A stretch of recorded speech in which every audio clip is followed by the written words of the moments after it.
Bonjour à tous. Aujourd'hui, j'aimerais vous présenter une nouvelle série que j'adore.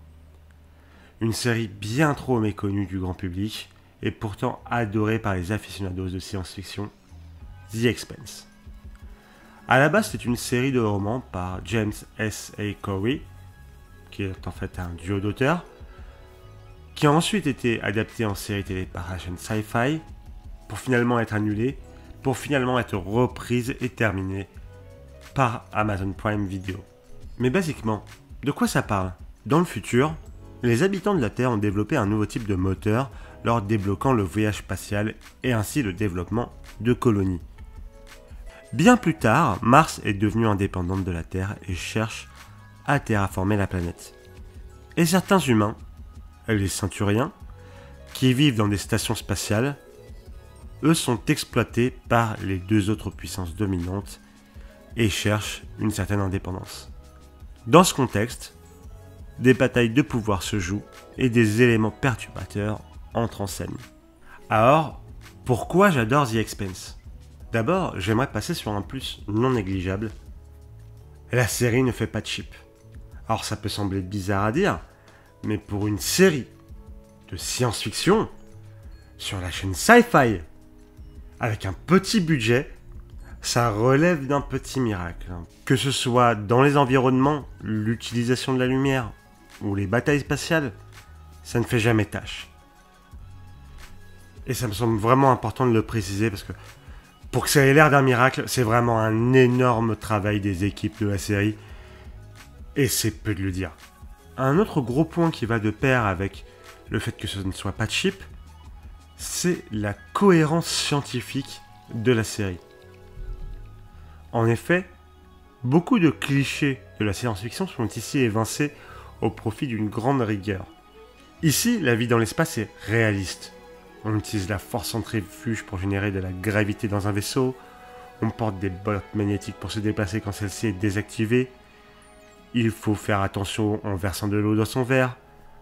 Tout ceci est du détail, certes, mais il y a énormément de détails, par-ci, par-là, qui renforcent la cohérence de l'univers, et ça, quel plaisir. Nous mettrons sous silence le fait qu'il y a du son dans l'espace. De la même manière, les différents peuples ont chacun leurs différentes évolutions et leurs différents enjeux. Les Ceinturiens sont des gens nés dans l'espace depuis plusieurs générations et ont donc des corps un peu différents, des os plus fragiles et souffrent terriblement quand ils sont dans une atmosphère.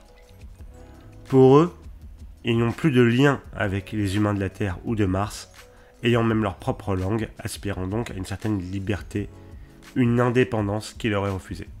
Les Martiens, quant à eux, ont un énorme projet, terraformer Mars, un projet que tout le peuple embrasse et est prêt à tout donner pour qu'il s'accomplisse. Les Terriens, quant à eux, sont un peuple plus amorphe, la planète étant bien trop surpeuplée et ses institutions bien trop corrompues. Et chacun de ces peuples a ses héros et ses traîtres. Chacun verra toutes ses valeurs et ses croyances remises en question et mises à l'épreuve.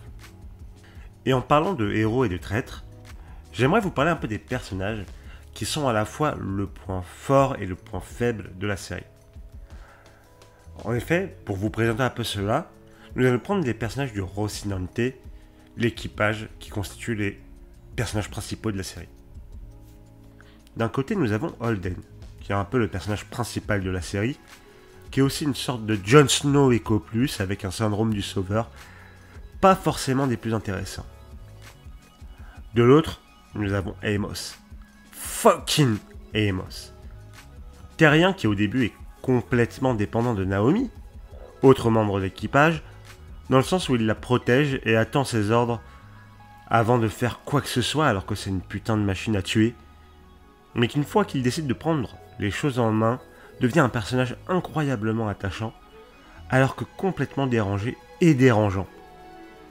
Il y a un certain contraste dans la qualité d'écriture des personnages, il faut l'avouer, mais les personnages les moins bien écrits ne sont clairement pas si gênants et arrivent quand même à être attachants, même si parfois oubliables, alors que la plupart des personnages sont réussis, voire même incroyables, comme peuvent l'être Amos, Avasarala ou Carmina Drummer. The Expanse, c'est donc une série avec un univers riche et cohérent, des personnages forts et charismatiques, même si parfois un peu plus faiblards, qui évoluent dans des intrigues politiques et sociales qui sont incroyables. La série est d'ailleurs terminée et se targue d'avoir une excellente fin, et c'est pour tous ces éléments que j'adore The Expanse. J'espère vous avoir convaincu d'essayer cette série, elle est disponible sur Prime Video. Je voulais vous essayer au bouquin, je suis en train de les lire actuellement et ils sont excellents, je vous les recommande aussi. J'espère que je vous aurai convaincu d'essayer. En tout cas, on se retrouve bientôt pour une nouvelle vidéo. À la prochaine.